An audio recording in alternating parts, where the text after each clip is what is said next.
Welcome back to Reviews with Elaine, because I have opinions. And today's opinions will be about The Bitter Twins by Jen Williams. So first and foremost, this is the second in the Winnowing Flame trilogy. And because it is a sequel, yes, there will be spoilers for the first book in this review. So if you have not read The Ninth Reign and plan to read The Ninth Reign, I suggest maybe you pause this review here. You can go watch my review for The Ninth Reign. Or if you want to read the book with absolutely no idea what it's about, maybe watch one of my other reviews. Maybe House on the Edge of Magic. I don't know why, that one was super popular. But this book, first I'd like to say it took me significantly longer than it should have to read, and not because it was a bad book or I wasn't enjoying it, but because my life was getting a bit chaotic, and this is one of those books that it has the constant looming feeling that in the next couple of pages things are about to get disastrously worse, and I was just like, not right now. But this book picks up with the Jurelia Queen having risen, the Yggdrasil, the god tree, having resurrected, and the four war beasts having hatched from their pods. They bonded to Tor, Noon, Burn, and Aldacer. The problem is, of these four war beasts, only Vostok, Noon's dragon, has any memories of their previous incarnations, which means that they do not have the generations worth of knowledge of how to fight and how to work together that they usually have to fight a war against the Jurelia. Add that to the fact that there are only 4 of them, where there are usually hundreds, and this war already looks like a disaster before it's even started. Now, luckily, the Jurelia are also weakened. Their behemoth ships are not connected the way they're supposed to be, and many of them are damaged / barely operational. And the Jurelia Queen herself seems almost more interested in her Abora captive than she is in starting back up the war. Tor's sister Hystilion was captured at the end of the last book, and she is now being held captive by the Jurelia. But weirdly, they are actually treating her seemingly pretty well. They're bringing her food, they're bringing her water, they're getting her clothing and everything she needs to survive, and the Jurelia Queen comes to talk to her on a pretty regular basis. She seems to actually be trying to find out more about what it's like to be a person in Sarn, the world that they live in. And seems a bit interested in doing something different in this invasion than they have in any of the previous ones.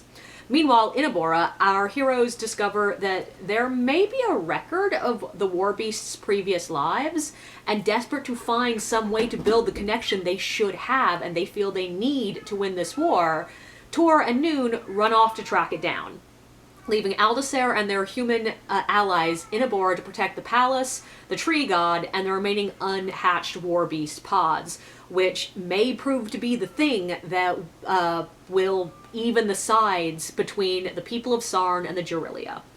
Okay, so first and foremost, this book gave me a buttload of feels. I have gotten very attached to the characters, including one character who is introduced in this book. I immediately got attached to him. This one did build on the relationship between Burn and Aldacer, which was one of my favorite parts about book 1. And I'd already suspected it was going to do that, considering this book is called The Bitter Twins, and the Bitter Twins are the name of Burn's twin axes. And just brief pause here, I really like what this series is doing with the titles so far, because both of the first 2 books, they're named after, at least at first glance, what seems to just be the name of one of the weapons that is used by a main character. And then the name picks up a different meaning as the book progresses, and it's just cute. I really like that. But as I was saying, I suspected this book would have more development of Baron and Aldacer's relationship, especially considering the first one, even though it's super cute, they were my favorite, they were a minor subplot. Aldacer has like maybe 6 POV segments in the entire book. And in this book, they have progressed to be main characters. And their relationship is really sweet and cute. And I felt like it was treading water for the majority of the book. Like, not so much a slow burn, which is fine. No, this felt like nothing was happening at all. And I get that while there are, like, battles going on, you can't exactly have romantic relationship developing, or at least most books know better than to have, like, the main couple declaring love and making out on the battlefield. But there's a large portion of this book where the characters are sort of just waiting for something to happen. And I was like, okay, are they just not going to interact? Are they not going to develop this relationship? Are we not going to do anything, even though, like, I'm 90% sure they came close to confessing their love on page at the end of book 1. Like, are we just pretending that that never happened? That leads me to one of the biggest things I want to talk about with this book. This book hit a lot of the points that I love in a book. It had a lot of action that felt like it was real and had real impact and had real risk. The characters discovered important and really interesting elements about their world. The relationships eventually did have very cool developments, and I really liked the fact that the relationship developments were not just like, now we're in love. No, it felt like two really damaged humans being drawn together, which is my favorite kind of relationships. And there are multiple different relationships in this book, and none of them feel fully healthy, and I sort of really like that because none of the characters are fully mentally healthy. So it works for me that these relationships are messy and full of mistakes and people acting stupid. It felt very human, and it felt like people trying to come together in these incredibly chaotic times. But the problem is, the book sort of felt like a giant plot cul-de-sac. Like, yeah, we get a couple of big MacGuffins that the characters have to track down and get by the end of the book, and oh yay, they've gotten them, and our characters learn a good bit more about their world that had not been known before. But at the end of the book, we were largely back to where we started the book. And, like, there are really, like, 3 plot elements that happen in this book that I feel like could not have been cut, and the story have just progressed without them. And even to the point of a good portion of this book is literally just the characters waiting. And, like, I get that the information that they gather on their giant side quests is going to be essential in the 3rd book, but at the moment, it just feels like those giant quests that we had were just wasting time for the real war to begin. And like I said, several of the characters literally spend the bulk of the book just waiting. Just sitting around and hoping that things get better, or waiting for things to just completely implode around them. Like, they're organizing stuff, but we don't really even see much of that on the page, so it's literally just them waiting. And it's sort of like the way Book 2 in Lord of the Rings feels like it's nothing but running. This feels like it was nothing but side quests. And before anyone says anything, yes, I do acknowledge that the Two Towers had a lot more going on than just running, but the vibes you get having finished that book is, wow, that was a lot of running. And similarly, a lot of stuff happened in this one, and all the vibes I had when I finished it was, that was just 2 epically big side quests. And like the biggest side quest, the one to track down the War Beast record, yeah, it might eventually prove useful, but at the moment, that big quest feels like its sole purpose was to get Noon and Tor out of the way for Baron and Aldacer to have their plot, and for them to get to the place where they need to discover stuff. And I don't know, it just gave me a feeling of dissatisfaction at the end of the book, which is not a good look for a 600-page book. But adding to this, about halfway through, I was getting the vibe that this book was about to get a lot darker than I wanted to read at the moment. And I don't mean darker as in more violent or scary or gruesome. What I'm talking about is, all of that is stuff that doesn't really bother me in books at all. What I'm talking about is this book felt like it was wandering into the territory of melancholia and despair. And yeah, it did. For a good portion of the book, the majority of the characters don't really see any hope whatsoever in winning the war against the Jurelia. And considering they are an existential threat, they plan on wiping out all of life on CERN, the characters have little hope of survival at all. And a lot of the book is about how the different characters deal with that despair, how some of them rise to the challenge and are determined to die trying at least. But others just give up and decide to run or to get what little pleasure they can out of the world while they are surviving. And it was just a bit much for me, especially when I was dealing with some shit in the real world. And like, I read books for hope, not despair. That's one of the reasons that fantasy is my primary genre, because it is a genre built around hope. And to make things even worse for me, one of the other major themes of this book is meaninglessness. Small spoilers here, but one character discovers something that undermines everything they thought they knew about their race and its place in Sarn. And it's really interesting. It brings a serious sci-fi vibe to the world and to the story, as well as some sci-fi themes. It does some really interesting things with the traditional fantasy trope of that perfect shining race that happens to be better than everyone else at everything else. And objectively, as soon as this book started pointing that out to me, I realized that, yeah, that's a trope that really deserves to be dissected. Like, how often do we see fantasy books with elves who have been used as a deus ex machina and are just the wise leaders, and who just happen to be stronger and longer lived and wiser and are clearly the ones that just naturally should be the heroes? And yeah, that can be a bit problematic. So this was a really interesting way of playing. This book has a really interesting way of playing with that. And like, it was already playing with this trope a little bit in book one, because we're introduced to the Aborans, who are clearly this world's version of elves. Like, they are longer lived than humans. They develop great skills in arts, warfare, and pretty much every craft ever across their centuries of life. They are stronger than humans. They heal more quickly and can survive bigger injuries. They are all stupidly attractive, can and have some little minor magics. They're elves, but in this world, they are also monstrous. They literally started using humans for food, drinking their blood to maintain their youth, rampaging across the plains, killing hundreds.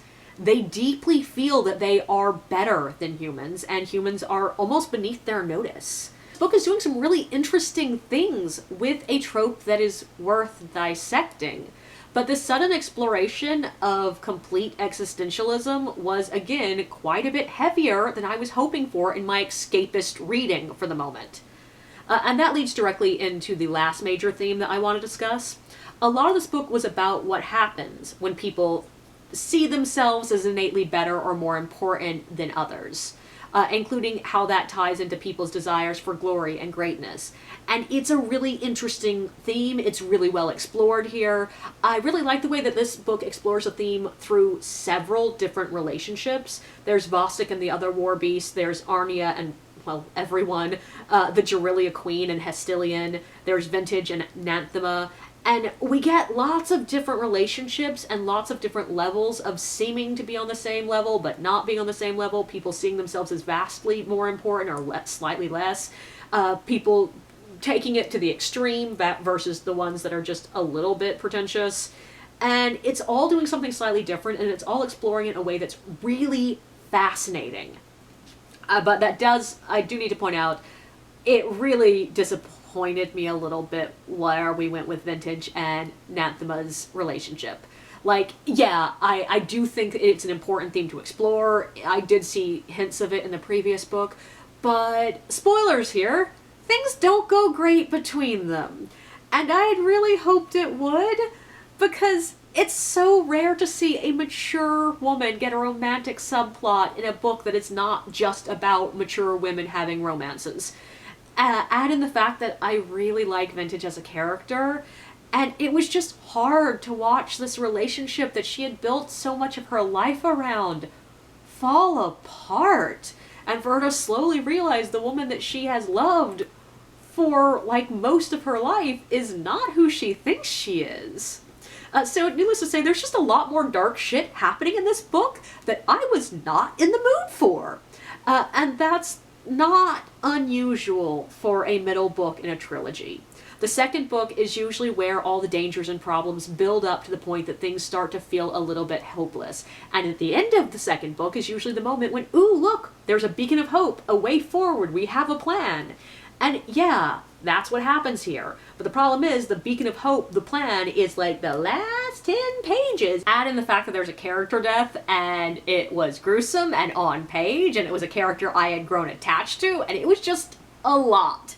Now, that's not to say this book is all darkness and gloom. There is plenty of moments of characters just sharing witty banter. There are moments of cute, loving romance. There's moments of, like, people developing feelings. There's people, like, sharing lovely moments. And overall, the voice of the entire book does manage to somehow maintain a levity, even while it's having all these darker themes, and that does let the book become lighter and less of a load. And overall, the book is just cool. This series has some really interesting world building. There's a mix of really high fantasy concepts with just like a sprinkling of sci-fi that keeps the world feeling very fresh. The Jurelia in particular do feel like villains straight out of a sci-fi movie. And the big reveal near the end, that I don't want to spoil for you, it is a super sci-fi moment. And it doesn't feel like we're trying to force two genres that don't want to go together. And even though a lot of people associate sci-fi and fantasy as similar, they are genres with really different themes. And it really works well here. So it turns out that accidental, morally gray elves fighting the Borg with dragons and griffins and flying lions just works. I do also want to briefly bring up the structure of the book. I mentioned in my review for book 1 that one of my favorite things it did was it had text within the text as exposition dumps. So like there were academic papers, letters, and journal entries at the beginning of many of the chapters to give us as much of the history of the world as possible in short, quick segments. And I really liked that. I thought that was really well done. And this book does have some of that too, but just not nearly as much, which does make sense. This is book 2 in a series, and there's just going to need to be less world building here. But I still sort of missed them a little bit. There were a few here and there, but like I felt like there could have been a few more of them to give us a little bit more of what Abora was like before the Flux hit, and more of like what the War Beasts originally were like, and stuff like that. And so I just sort of missed them, but they're still useful, and I understand why there aren't as many of them here. I feel like this review has ended up sounding a lot more negative than I wanted it to. I in no way think this is a bad book. I think it's really well crafted, it has great characters and a fascinating world. I will definitely be buying and reading book 3 as soon as I have the money for it. I enjoyed a good portion of the book. It's just a lot darker and heavier than I was looking for at this moment for me as a reader. So yeah, if you like high epic fantasy with lots of wonderful world building, flawed characters, violence, impressively gruesome moments, and a really interesting evil, I think you will love this book. Just maybe don't pick it up when you're already feeling susceptible to despair.